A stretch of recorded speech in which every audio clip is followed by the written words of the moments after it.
This is SWBC Mortgage's Dallas Cowboys Crosstalk. Check this out. Broadcasting live from the Cowboys Club at the Star in Frisco. Brought to you by Blockchain.com. Invest like your icons with Blockchain.com. The National Medal of Honor Museum. Join the mission at mohmuseum.org. Buffalo Wild Wings. If it's game day, Buffalo Wild Wings is the place to be. Alltech Lansing.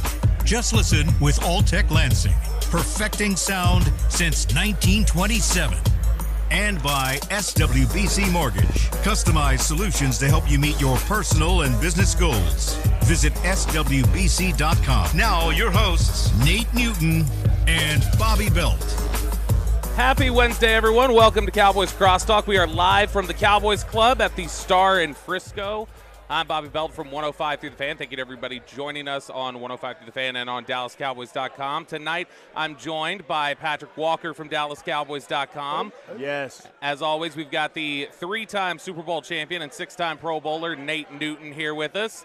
And our special guest tonight is a national champion, an All-American, a former first-round draft pick. It is George Teague. Let that man cook. Let him cook. Oh, man. Go on, George. Go on. I got to bring it back a little bit. George, welcome. Thank you so much for joining us tonight. We appreciate it. And I guess before we get into some of the backstory and some of your career path, we know you ended up at the University of Alabama, so would you like an opportunity to talk to massive Georgia Bulldogs fan Patrick Walker here? And then would you like to explain yourself for what happened against Vanderbilt last weekend? I feel like you wanted to go straight to the vanity, but since he was And here, I'm totally fine with that. I feel like you should start off with that and end with that. No, I'm going to go ahead and start with this Georgia thing. Yes, sir, Because man. of That was nothing more exciting than that, just to be able to truly play on that kind of stage and see the success you have. It was a great football game. I was at the game, and I really thought we were going to lose. I had too many emotions at that game. But then you get to the Vandy game, bro, I'm still shook by it. I made a mistake and watched the film again today, and that's it. I didn't let go. I made a mistake of going past 24 hours with that Vandy game. Does it make you feel any better, or is there any comfort in the fact that now it's that 12-team playoff, and you feel like, hey, you know what? One loss isn't what one loss used to be. Or does it still? No, because this is a bad loss. That is a loss to a Vanderbilt team that we shouldn't have lost to. So 12 teams, 18 teams, you don't want – I'm looking at this – that hat he got on, I know it's a Cowboys hat, but it just seems like a little – a little Vandy. a little Vandy thing in here. This may or may not have been intentional. And Bobby knows my level of petty. He got me a little shook sitting over here. It's not so bad, but like we mentioned, you did end up at the University of Alabama, had a great career there, where a very decorated career.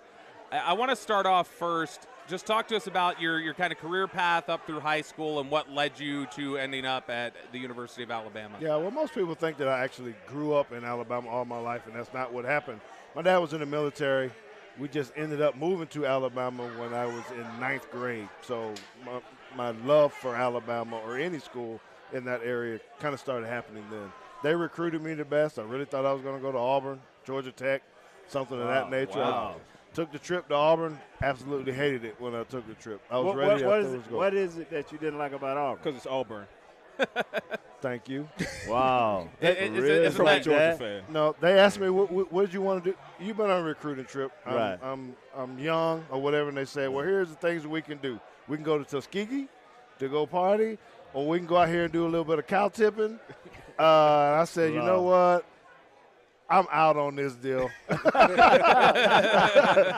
not from the South. I don't even know what cow tipping is. Yeah. So, wow. Anyway. War Eagle just didn't roll off the tongue quite like Roll Tide did. You see that? No, and you're saying War Eagle, and that just sent shockwaves through my body. Kind of like that Vanderbilt As loss. it should. I don't like that. But that ended up, Bill Curry was there as the head coach, and he did a tremendous job of recruiting my whole family to go there. So after I took my trip to Alabama, I committed to I think that you have the distinction of quite possibly in college or professional sports, somebody can correct me if I'm wrong, but I think you have the distinction of having the most important consequential play that didn't count in the history of football when you were at Alabama with the strip. When Miami, Lamar Thomas is streaking down the sideline. Yes. You guys had jumped off sides. So if Lamar Thomas scores, then they just decline the penalty. It's whatever. But you ended up racing him down. It's one of the most famous high-motor, high-effort plays we've ever seen. You chase him down, get the strip. And like I said, it ends up not even counting. But it wipes what would have been a touchdown off the board, a Sugar Bowl game that you guys ended up winning. Talk about just that play, what you were seeing as it was developing, and that motor right there that everybody nationally became familiar with in that moment, that became kind of your calling card throughout your career. Okay, and I will do that. But I need to make sure that you guys talk about this on one of your shows, that did the play really not count? I always, it's not on the books, but did it really not count? No, it 100% counts. Does it not count? Everybody say, you made the greatest play that didn't count. What does that mean? It doesn't go into the box. Count. It doesn't go into the play-by-play log, but it absolutely counts. But it because it took a touchdown off the board. It happened. Yes. Yes, it did. Okay, but thinking of it when you get into the play, man, Nate, I don't know if you would ever tell the truth and say that you were loafing on the play, but I was actually loafing on the play. And that caused problems. I just ran the touchdown back a little while earlier, got beat up by all the fans or all of my teammates, so I was gassed. Next series, we go back out. I'm tired, right? So we're playing two-man. Corner has him man-to-man. I'm thinking we got some pretty good corners. He's going to make the play until Gina Toretta threw a dime to this guy, and I looked, and I was not deep enough in my half coverage because I was a safety. And so I had flashbacks or thoughts of, at that time, they could rip your face mask off your helmet. The coach could when you get – it was a little bit different back then. And worried about what my teammates would think if this guy goes for a long touchdown. So, instinctively, I went to track form. I put the hands right. I'm going cheek to cheek. I'm going cheek to cheek. I'm doing all this. I got my nice cycle with the legs. And so that was all out of fear, honestly. And once it got there, then it was back to technique. Strip the ball, knock it out, something, and it just had a little bit of luck and it came back up my face and went the other way. We are talking with George Teague here on Cowboys Crosstalk, which you're listening to on 105 through the Fan and DallasCowboys.com. If you have any questions for George, you can text them into us, 877-881-1053, 877-881-1053. Nate, I'm curious, when you see a play like that, a big effort play like that. I saw that play. And when you see that happen on your side of the field, and it's one of your teammates pulling off a play like that, how much does that bring juice to the entire rest of the roster and carry over into the following plays after that and what you guys are trying to do? You can't explain it. It's a thrill and excitement, especially from a guy, had that much speed. You know what I'm saying? It ain't like he had track speed, but all of a sudden it turned, he remember all how he trained him to run. Let me be perfect, Lord. Let me be perfect. Kicked off my knee braces. Kicked off my knee braces. But, was that bigger than the T.O. defending the star? That was pretty big, and that was. I guess that wasn't technically a play. Okay, but it was. It was neither absolutely. Neither one of them were, according to you guys. Neither one of them were playing. So what are we talking about? No, they I got two incidents that happened. Two massive, big-time contributions that are absolutely critical in both respects, and we'll definitely circle back to the T.O. thing. Let's talk about getting out of Auburn. You had mentioned you were just talking about their playing safety, and that's what people became familiar with at the NFL level. You actually got to Alabama as a corner. Initially. Yes. Ended up switching positions. Talk about how that transition went for you, the conversations that said, hey, let's try you out at safety, and how you felt in terms of your comfort level. Yeah, so I went in as a corner, got recruited as a corner, absolutely loved it, thought that's what I was going to be the whole time, and it wasn't really a talk about it. It was kind of, I think that humbly saying, that I had some range. And so they started sticking me back in the nickel packages as a safety to try to cover more ground. That happened my junior year. So I actually played both my junior year, corner and safety, depending on the package. Actually, then I still played more corner even my senior year a little bit. What was your 40 time like? What was your 40 time for the So on my pro day, because I didn't run the combine, okay, I ran a 4.41. Wow. Yes. Yes, Some would and that's say still fast. someone today. would say 4.3 and some Right. change, but the one that officially went down on the book was a 4.4 speed, baby. So I think that's Wow. where I kind of had the both while I was fast enough to play corner. So then I got drafted as a corner too to Green Bay. I still got drafted as a cornerback, and that's why I started until about 4 games into it.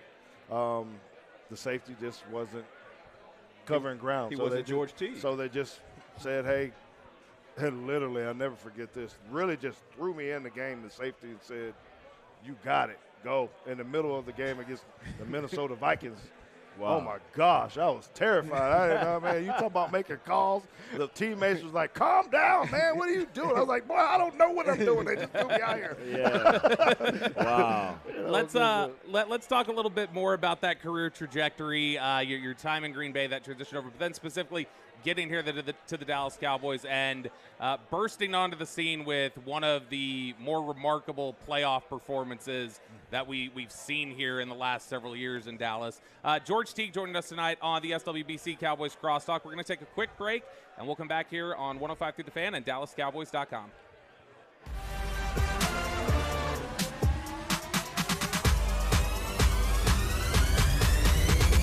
Go Cowboys!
Go Cowboys!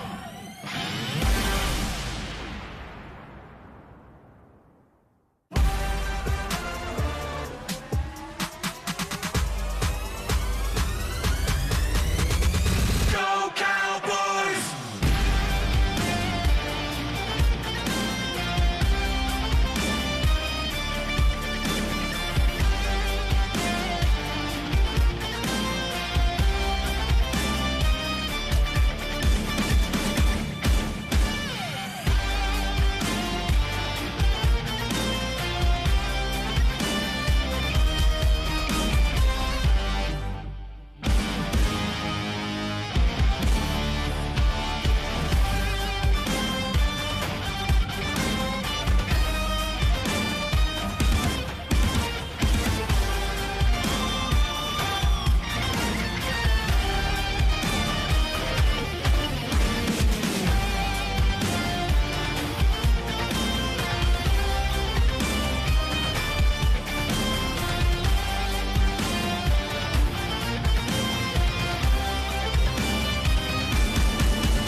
Go Cowboys!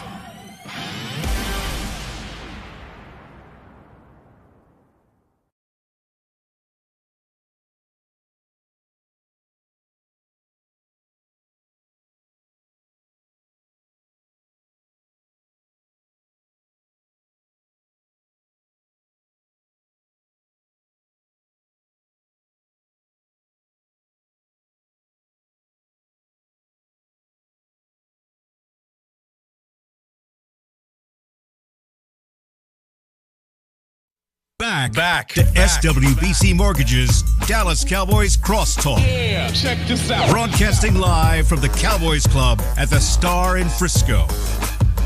At SWBC, customized solutions for individuals and businesses are just a click away. Visit SWBC.com to learn more and start your next adventure. We are live from the Cowboys Club at the Star in Frisco for the SWBC Cowboys Crosstalk.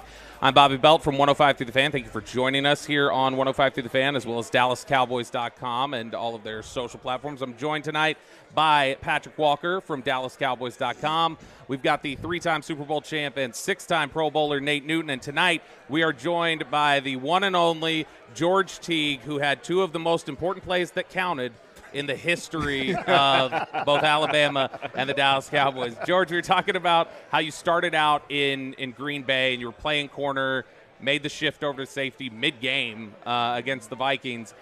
You get to Dallas in 1996, and one of your big, coming out just, hey, George Teague is here and making a name for himself, was a game against the Minnesota Vikings. It was the wild card round where I don't know that we've ever seen since somebody force a turnover on 3 straight possessions the way George Teague did in this one, punching the ball away from Amp Lee. I think you stripped Leroy Horde on the next, and then you had a pick 6 on the very next drive and a big wild card win for the Cowboys. How gratifying was it in that game to just, did you feel especially locked in? And when you ended up having the game that you did you kind of feel like, hey, this is the culmination of a lot of what I've been aiming for in my career? Those are those moments where you, what do you call it when you're in the zone? You just get in that thing, and it's something that you always seek as an athlete to try to get in that zone where everything just happens right. But it also helps when you're kind of playing for a contract and you've been traded and cut, and you're trying to prove something to everybody too. So, it all just kind of worked out that. When you score a touchdown, good Lord, on defense and secondary, it just takes you to a whole nother level. So that was definitely one of my favorite moments or favorite game in the pros. A lot of people think about Terrell Owens or something else, maybe when I had an interception return in Green Bay for the record for 101 yards. But that game So why did you have to, emphasize for the record? I mean – because it still stands after because it still stands. I always known you be a humble guy, man. Oh, I am. But you know what? But that counted. That one counted. That was in the books. Everything else, nothing else happened. This is the one that I can actually say happened. Yeah. But anyway, it's just when you come to and I got to give a shout out to a lot of the Cowboy players. Nate Newton, right, in particular, Dan Woodson, Kevin Smith.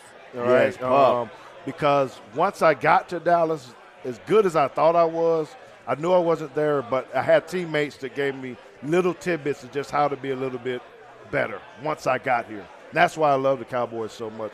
Not outside of the organization and what Jerry done for me and all that stuff. It's the players who are in the locker room that welcomed me, in their own type of way. Charles Haley, too, as much as he got me and talked about my clothes, my haircut, and everything else that he could. But it was all out of love, and they helped me become a better player, and that's why I love playing here for the Dallas Cowboys. Nate, you were there playing in that game that day against Minnesota. Do you remember just thinking, what the heck is this guy doing? How is he just coming up with play after play? Had you ever seen anything like that when you'd been on a football field? I've seen Deion do great things, but not with that type of consistency, just big play after big play. You've seen Charles take over games, but not the way that's a performance of a lifetime. Have you ever since then seen a player do what he did? Not like that. Not like that. And on the stage that. I don't know if it's a Bama thing. I don't know what it is. Yeah. It is. I think it's despite. I think it's despite. I think it's the SEC thing. I think it's despite the Bama, right? But I'm going to have to ask this, and it's kind of out of line, and I know but did they drug test you the next day? As a matter of fact, they did. Because they would nowadays. Anytime you do something good, I'm like, really? I hadn't been tested my whole time in the league. Now all of a sudden I got to get up early in the morning and don't spectacular. Come on, bro. I'm telling you, you do something spectacular, the league is coming out. We need to see you.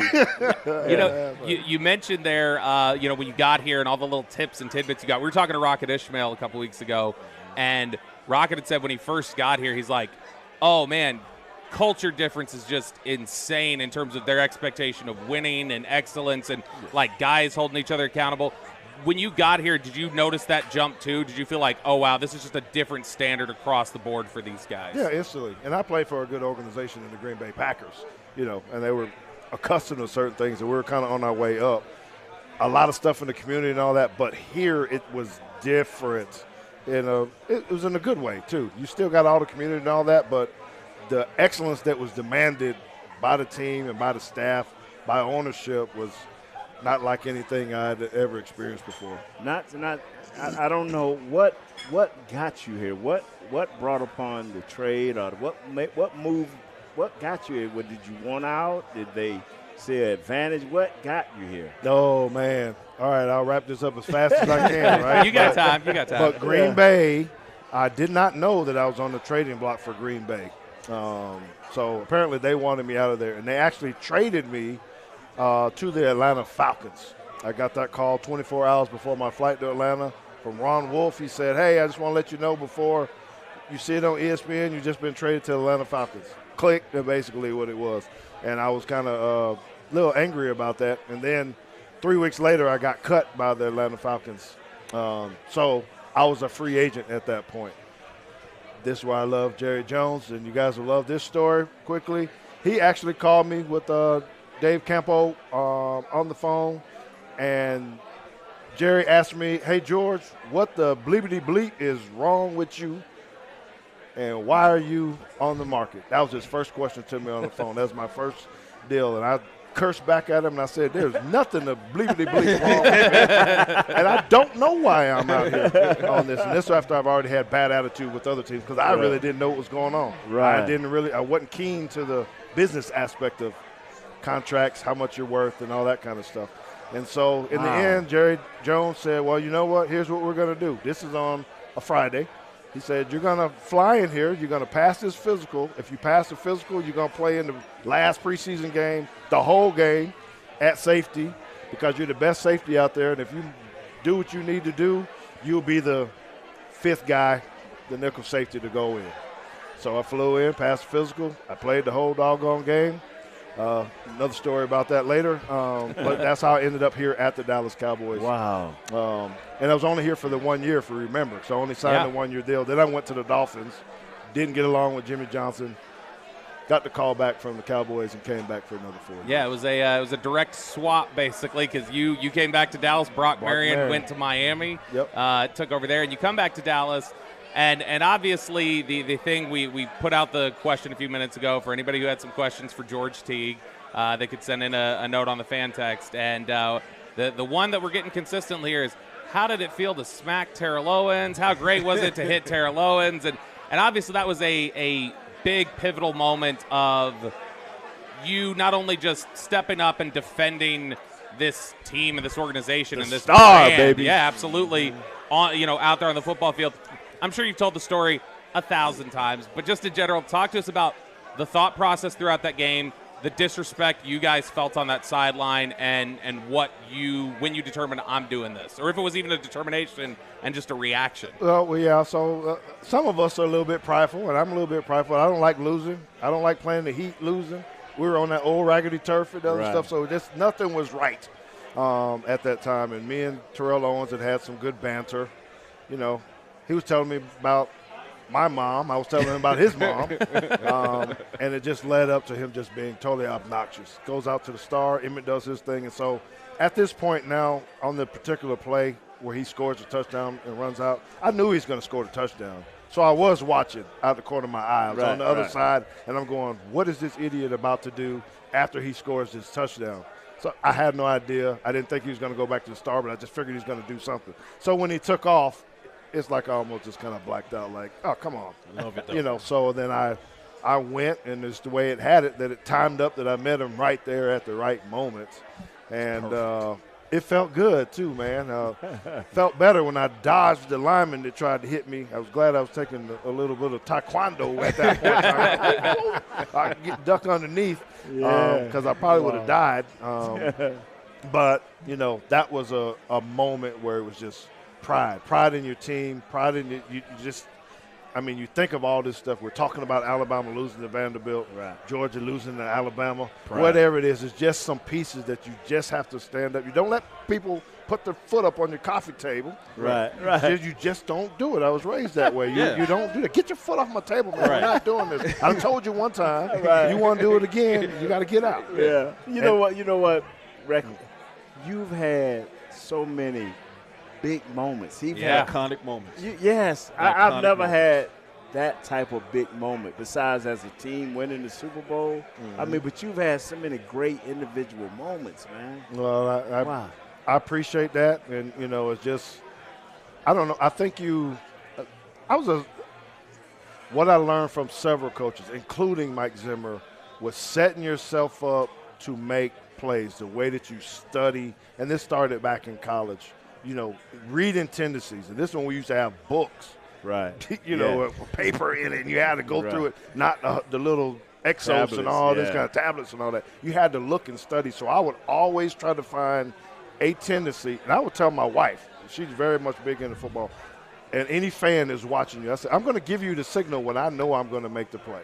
Because I would know when the formation came, what formation, whatever it was, when I was going to take a calculated risk. That's my word. That's when I was going to gamble, that I need to be able to go at that moment, because you don't get those chances in games. So I would always try to find out, and Zim hated it. You gambling, George? I was like, no, this is the tendencies you gave me. 95% of the time when they line up like this, they throw it to him.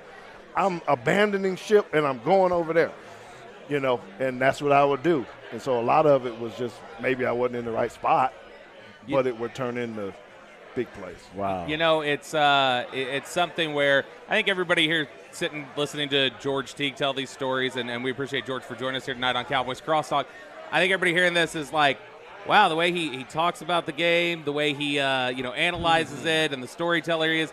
Has this ever been, I know you've done some stuff, pregame shows and different things like that. Has this ever been anything that you've thought like, oh, man, I can do some of this stuff and I enjoy doing it? I know you love coaching and you've done a lot of that, but have you ever thought about like, man, I'd like to, kind of dabble in that part of it too, or do some extra stuff there? I have. I had two choices, I think, when I got done playing pro football, was either to go in the media side or go into coaching. I went into coaching. But I got this little itch of trying to do the media thing, and I just happened to get a call from CBS that said, hey, we want to give you an opportunity if you want to take it. So I absolutely love doing this on Sundays on CBS, the Cowboys Game Day with Bill Jones and Isaiah Stanback, Bree. I mean, it's so good because it keeps me close to the game. I like watching film still, breaking it down, scribbling, pretending like I'm the coach or like I know everything that's going on. So I've totally enjoyed this, and that's why I like coming doing this stuff with you guys. And you got to do, we've made so many, points about Alabama and the fact that they lost to Vanderbilt, Georgia. I think we've underlined that pretty effectively today. Yeah, we have. That didn't count. We have. The one against Georgia didn't count. But you're still a big SEC guy, I'm sure, and a fan of the conference and things like that. I believe you got a chance to kind of go check out some stuff at the SEC Media Days earlier this year. You know what? I did. It was my first time going. People always ask, did you go as a player? No. I don't even know if we had SEC Media Days back then, or I wasn't good enough to be invited to go sit on the panel anyway at that time. But you know what I learned when I got there was that you guys are different. What do you mean? Well, this is like, as a player, it was the first time that I actually had to try to fight for the interview. To get in there, there's so many people there, and I'm having to call. Who is the person that can get me next to Jalen Milroe? I need to have that 2 questions. Right. Can I get him by myself for a minute? And man, I just felt, I don't know, I kind of felt a little dirty. I'm like, man, I just can't walk up and be like, hey, Nate, let me ask you something, because they got their little entourage and they pull them along, and so it was kind of fun but different, to be able to say, hey, he said, hey, we're going to walk out this way. Make sure you stand right by that corner. And before we go to the Huntsville station, we're going to, you got 2 questions. Get it in. So, here I am with my little cell phone, my little notepad, and I'm going, man. So, just a little bit different coming from my side, have to be on the media. I think every media member has, top 99% tricep strength just from the extended holding it there. Right. That shoulder. Yeah. Oh, my gosh. Like, this is always really in good shape. Yeah, nothing else below that for me, but, I mean, right there. I'm in good shape. We're talking with George Teague tonight here on the SWBC Cowboys Crosstalk. When we come back, we're going to put the analyst George Teague to work a little bit, get his thoughts on the game against the Pittsburgh Steelers. Again, we are joined by George Teague tonight, Nate Newton, and Patrick Walker from DallasCowboys.com. We'll be right back here on the SWBC Cowboys Crosstalk.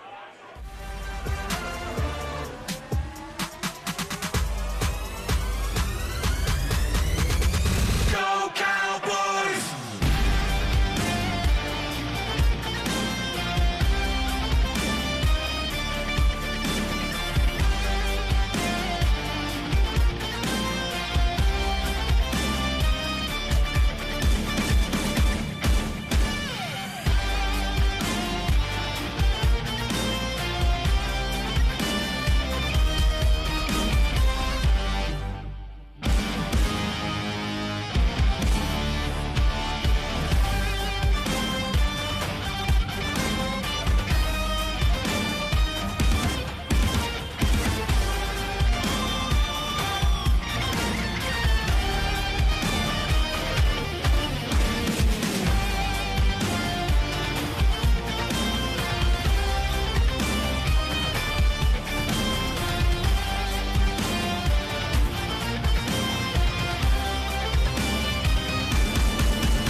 Go Cowboys! Go Cowboys!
Go Cowboys!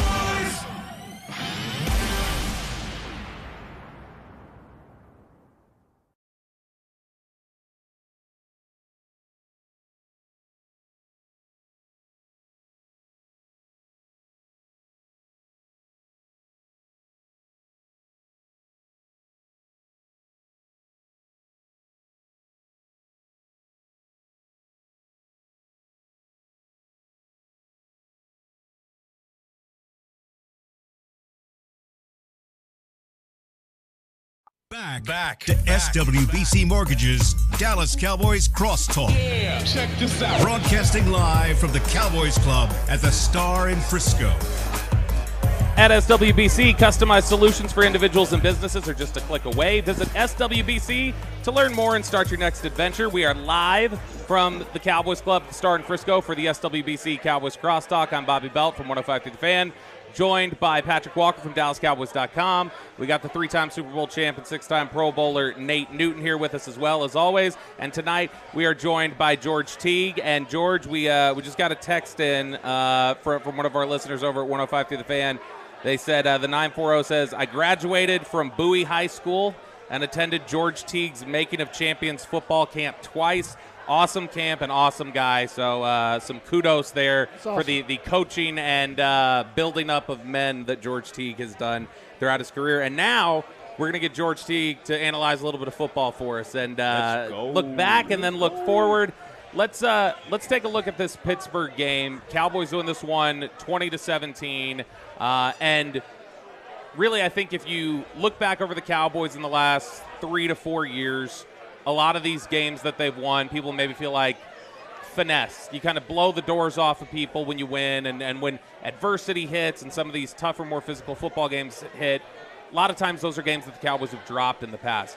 That was not the case this weekend, where there was a lot of adversity that hit, some of it self-inflicted, but a lot of adversity that hit throughout the game. and the Cowboys came back, responded, didn't let it break them even in the face of injuries and trouble and all sorts of things. So I just want to kind of go around the table over here, starting with George. Your just thoughts on that resolve that the Cowboys showed, and do you feel like you learned anything new about this specific football team winning a game like that in Pittsburgh? I did, and I immediately tweeted out after the game that the Cowboys actually showed me something there because I wasn't expecting them to win, and particularly when you had another injury quite early with Nealon. Yeah. You know, I just thought, oh, man, we're about to fall apart, you know, and it just to see them continue to fight and battle the whole time. I did not know what the defense was going to look like. I was worried about, you know, was Mike Zimmer going to have these guys ready to play on defense? You know, and I've never really been like that. I felt like it was going to be a battle that would be in a tough game, but I didn't think we'd win it at the end. I agree. I think that when you talk about the Cowboys' victory in Pittsburgh, that's a game that they typically lose, right? That's a game where so much has gone wrong before the game with the injuries to Micah Parsons and DeMarcus Lawrence, and even with the rain delay. Right? Yeah. And then you get into the game, and first defensive drive of the game, you lose Marshawn Nealon, who was a key in stepping up in the absence of Micah and DeMarcus Lawrence, so they were going to look to him to be one. Now you're looking at, okay, wow, now we're without our top three guys. We already don't have Sam Williams on the field because of the torn ACL. You're thinking to yourself, the Cowboys have all the reasons in the world to just concede mentally. But instead, Chauncey Golston, Tyrus Wheat, Carl Lawson, those guys stepping up. Linval Joseph, he looked like he turned the clock back 10 years in that game, you know, exploding blockers in front of him to create sack fumbles and things like that. And even then, they had more reasons because they had self-inflicted wounds, 11 penalties. That can't continue to happen on the road, right?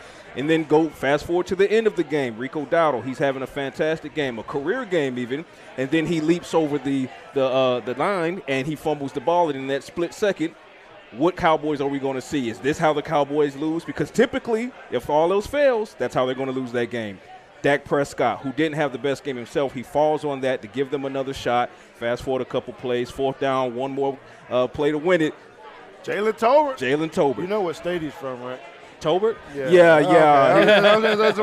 He's from one of the Georgia neighbors.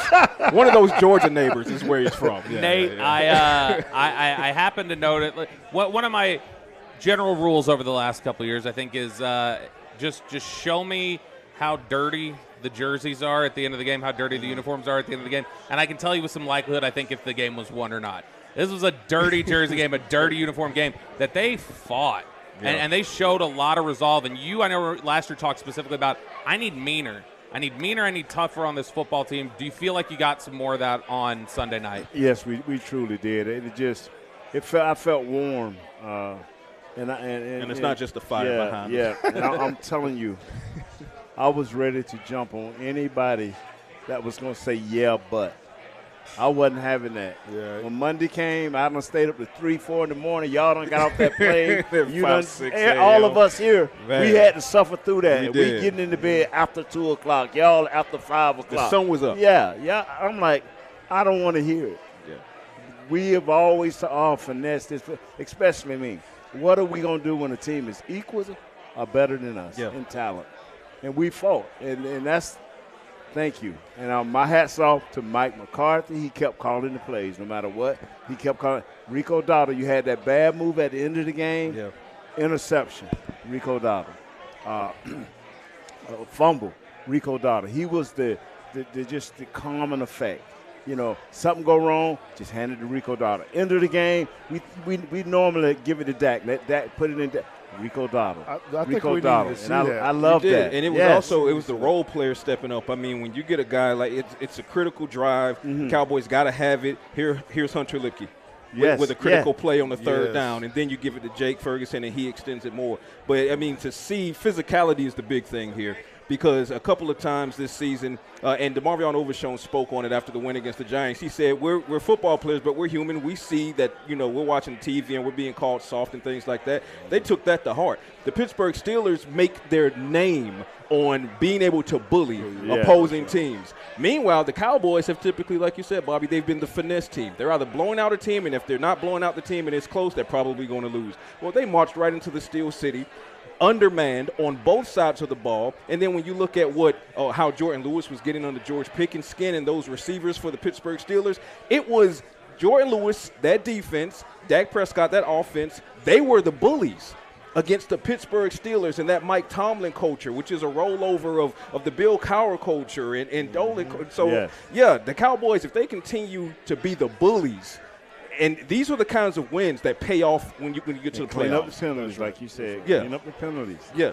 Clean up the penalties. Yeah, that's got to happen. Yeah, they got to clean up the That's what's killing their offensive drives. Yeah. Because they can move the ball. We keep talking about Rico, but he has some great runs and all that kind of stuff. But what I really enjoyed the most out of it was the pass that he caught. A lot of times you see in running backs, catch a screen passes, which he did a week ago, going in for a touchdown. But having him lined up in the slot and actually doing what he did to the safety, getting open.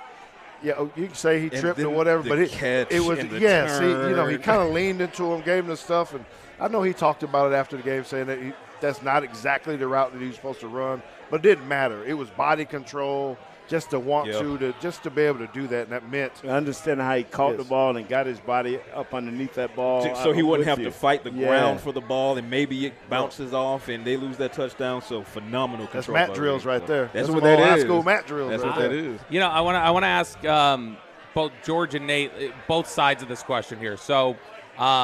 Philip Tanner, former Cowboys running back, local Dallas area guy, and somebody who was a coaching assistant on the team a few years back. I remember he and I were talking. He's coaching over at Burleson High School now. I remember I'd asked him, I'd said, they're reached a point where, like, is Zeke's sufficiency there anymore? What does he bring? And he goes, man, you have no idea what Zeke's physicality, when Zeke is doling it out, even if it's 4 yards or 5 yards, you have no idea the juice that brings to this side over here, that like how it just brings everybody together. He's like, and you have no idea how demoralizing it is on the defensive side when somebody's just hitting you and running you over and just wearing you down. So Rico Dowdle, it felt like, was doing a little bit of that too in this game, where it's just, hey, we're committed to this and we're going to get those tough yards and we're gonna bully you. George, talk about from the defensive side that thought and that concept of just somebody running on you over and how much that can just drain you. And then, Nate, how you feel like you maybe get a boost of that on the offensive side. I want to talk about that from both perspectives. Yeah. From me sitting on the bench watching a running back take over and, making sure that the drives keep going. It is a big boost for you on defense saying, one, that guy is doing his thing or the offense is doing his thing. We need to step up ours, so I guess there's that piece of it. And when you see a guy getting folded up, getting a tough yardage, it elevates you as a player on defense to say, man, this guy's getting hit. I need to do a little bit more. So I think when you have someone like Rico that's doing that, getting a tough yardage, making things, it lifts everybody up. I mean, it's just a dominance thing. I mean, as you get 2 yards, 1 yard, and we always try to hammer against the wall. People don't like to hammer against the wall. I've been begging for you. Heard what I said last week. So we got to run the ball 30 times. People, oh, man, that's running against the wall. Yes, run against the wall because you keep chipping, especially strategic spots, all of a sudden the dam going to break and everything going to float, and that's what happened. They just kept – and you can see the body language of their defensive linemen. They wasn't coming as quick as they were. They kind of hesitated. Now, if they catch it, that means you got momentum as offensive lineman. And then when the young fella went down, Guyton, and they moved Ty out there, and they brought in Bass. Bass, first 2 or 3 series, it took him a minute because they jammed him up. Yeah. But after that, he got into the flow, and they just started moving like a wave. Now, I'm not saying that they need to leave it like that because the young fella got to get his reps. He'll be back. But that is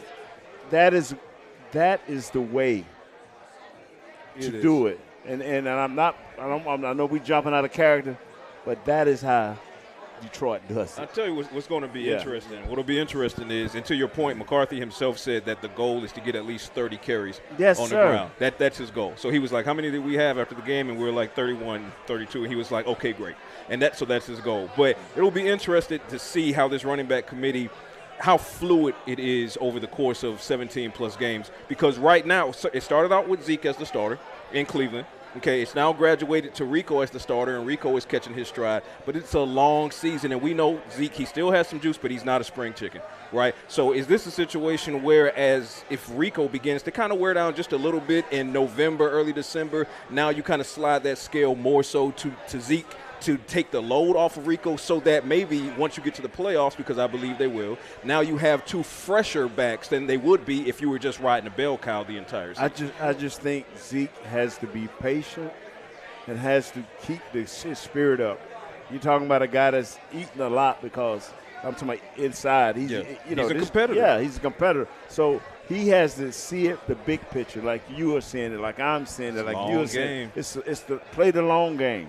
Play the long game, because, my friend, it comes a point where you're going to need 3 yards in a cloud of dust, and nobody does it better than Zeke. That's going to your question that you're asking, that what does that do on a defense when you can't stop people from running?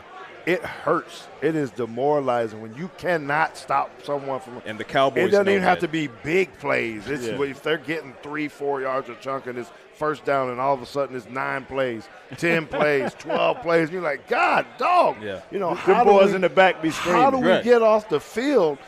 You know, is y'all gonna tackle anybody? Yeah, come on, linebackers, let's get downhill. Let's do this. Hey, you got to get some double teams up there, man. They run. I don't need to be tackling these dudes every single play in the secondary. Because now they're making you stack the box. now they're bringing you down to stack the box. Yeah, it's more I don't single want to be high. around Larry Allen and them dudes coming. Now they chipping up to me. No, bro, that's not what I get paid for. And you mentioned Larry Allen there, and we're about to take our break, and then we'll come back and talk about the Lions. But you mentioned in Larry Allen there, that demoralizing aspect reminds me of a story Antonio Pierce told, who's now the coach of the Raiders, used to be a linebacker, obviously, for the Giants, where he said that Larry Allen used to have that dip in his mouth. He said he'd spit dip to the spot that he was going. He'd let you know, I'm going right here. I'm going to come block you.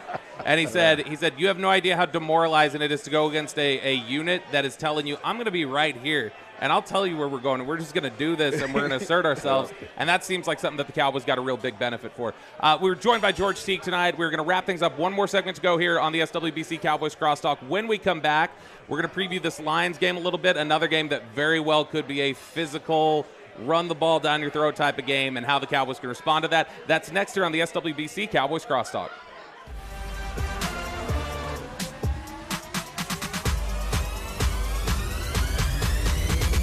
Go Cowboys!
Back to SWBC Mortgage's Dallas Cowboys Crosstalk. Yeah, check this out. Broadcasting live from the Cowboys Club at the Star in Frisco. At SWBC, customized solutions for individuals and businesses are just a click away. Visit SWBC to learn more and start your next adventure. We are live from the Cowboys Club at the Star in Frisco for the SWBC Cowboys Crosstalk. I'm Bobby Belt from 105 through the Fan, joined by Patrick Walker from DallasCowboys.com. We got the three-time Super Bowl champ, six-time Pro Bowler, future Hall of Famer Nate Newton. Yeah. And we're also joined tonight by our special guest, George Teague, who they're loving over on the 105 through the Fan text this evening. They're loving all the storytelling and analysis. As we head into this game with the Detroit Lions, before we get into some analysis, Pat, just reset for us what the injury report looked like today. I know that Eric Kendricks popped up on it. He did not practice, and then there was also Nick Vigil, two guys who typically use the headset. When Kendricks goes out, you got green dot with Nick Vigil. So just reset the injury situation for us. Well, we're talking about adversity, right? Well, that adversity train is not slowing down right now for the Cowboys. We'll see how the rest of this week plays out. Obviously, they're going to have their heaviest practice on Thursday in Shells. They got practice on Friday, walkthrough on Saturday. But like you said, Eric Kendricks, he did not participate in Wednesday's practice with a calf and shoulder issue. Nick Vigil, he did not participate as well. Nick is dealing with a foot issue. So we'll monitor those over the course of the remainder of the week. But you're probably, if one or both of those guys miss, you're going to have to get more reps out of a guy like Damone Clark. His reps have kind of been dwindling as Mike Zimmer gets DeMarvion Overshown more reps in the base packages. Already works a lot in the sub packages. Maris Leofau, he's getting out there a lot. But you're going to need more from Damone Clark if one of these two guys can't go. Positive news, though, Deron Bland, his 21-day practice window was opened today. So the Cowboys have until October 30th to either put him on the active roster or he reverts to season-ending IR. But by all accounts, whether you're talking to Mike McCarthy, who is framing it a little bit differently than what Stephen Jones is framing it as, Stephen said that Deron Bland has a great chance of playing against the Detroit Lions. Mike McCarthy said, we're going to take this one day at a time. However it stands, I don't think that Deron Bland needs to wait until October 30th. Talked to Jordan Lewis today. Jordan Lewis said in Deron's first team practice today, or his first team practice since late August, he almost had an interception. So he's out there pulling a George Teague right now. So that's the good news, is that we could finally, as early as this Sunday against the Lions, see Jordan Lewis, Trayvon Diggs, and Deron Bland on the field at the same time. Let's go! And no better time than when you're talking about going against Jared Goff and this receiving core and Sam Laporta at tight end for the Lions. Yeah, this is a tough Detroit Lions team coming to town. They're coming off a bye week. You're coming off a very physical late-night road game in Pittsburgh. Adversity. And this is a Lions team that loves to run the football, play tough physical football, and a Lions team looking for some revenge after they felt a little upset with how things were officiated at the end of last year's game against the Cowboys. He shouldn't have went for two, or whatever it was. Or declare the guy eligible. It's that simple. That's right. George, what are you looking forward to in this game against the Lions? Man, you just hit this, and both of you guys hit on it. It's what you need to know is that when they get in the red zone, they love to run that 12 personnel, which means you're going to have to stack up this one running back, two tight ends, create an extra running gap. So we got to be thick up there in the line. The safety's going to have to be around, because that's 30% of the time they're doing that. They're trying to run the ball. That's a lot of percentage. So I'm looking forward to see how Mike Zimmer does run pressures to try to force them into situations to throw the ball. Yeah, I know they got Amon, Ross, St. Brown, and my boy Jameson Williams. But we can't let that two-headed monster get free by running the ball up and down the field. Nate, what are you looking forward to? Well, my crack checked in. I want a physical game. Yeah. I said every week, I think this is a soft rebuild for the Cowboys. Detroit has a great team. They play, great offense through the run game. They got Aiden Hutchinson on the defense. Yes. A lot of players that play in their position right. Aaron Glenn got them going in the right direction. This is a chance for the Cowboys to come out and play physical ball for second week in a row, clean up what they messed up last week, or most of it, and just compete. I just want the Cowboys to compete. What's the game need to look like, Pat?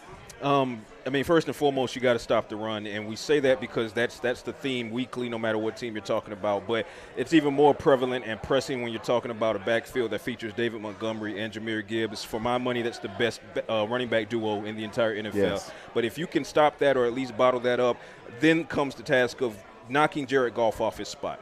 Okay, so if you can knock Jared Goff off his spot, he'll give you opportunities for takeaways. He's 5 touchdowns right now to 4 interceptions, but 2 of those touchdowns came against the Seahawks. So that means before that game, he was 3 touchdowns to 4 interceptions. He was struggling. The Cardinals, the Rams, and the Buccaneers all held that high-powered Detroit Lions offense to 2016, I believe, 26 points. Right. That makes a winnable game if your offense can punch the ball in after extending drives. So knock Jared Goff off his spot, but make sure that you're containing him on the edges and make him throw under duress, and he'll give you some opportunities, and I think that's what's going to decide the game. Yeah, and I mean, Dallas obviously down a lot of different pass rushers right now. Jared Goff, last couple of years, has been one of the best quarterbacks in the NFL against the blitz. So those guys stepping up in the front 4 and generating pressure on their own, that's going to be a big thing. Get your hands up because them crossing routes are coming. There you go. That's exactly what it is. Really quickly here in just the last minute that we have, we'll go around George, Nate, and Pat. Prediction for the game coming up on Sunday. Excuse me, I didn't hear what you said. I know. I'm trying to cram it in here in the last minute. You know, I am not taking the Cowboys to win this game, and I think that is, you know, we lose by 6. Nate? Come on, Big Nate. Come on, Big Nate. Cowboys by 1. There you go. Just like last year, Pat. All the adversity in Pittsburgh, every possible reason for the Cowboys to drop that game, they didn't. The Detroit Lions should be heavily favored in this game and will, but I can't wrap my head around what will be a 4-game losing streak at home for the Cowboys. I feel like they buck up and figure to get this done. Defense might struggle with the pass rush, so Lions get 27, but the Cowboys get 30. That does it for us here tonight on the SWBC Cowboys Crosstalk. Thank you to George Teague for joining us. Follow him on social media at Teague Football. Thank you to Nate Newton, Patrick Walker from DallasCowboys.com. We will talk to you guys again next week on the SWBC Cowboys Crosstalk. Roll Tide. This has been a production of DallasCowboys.com and the Dallas Cowboys Football Club. How about this, Cowboys?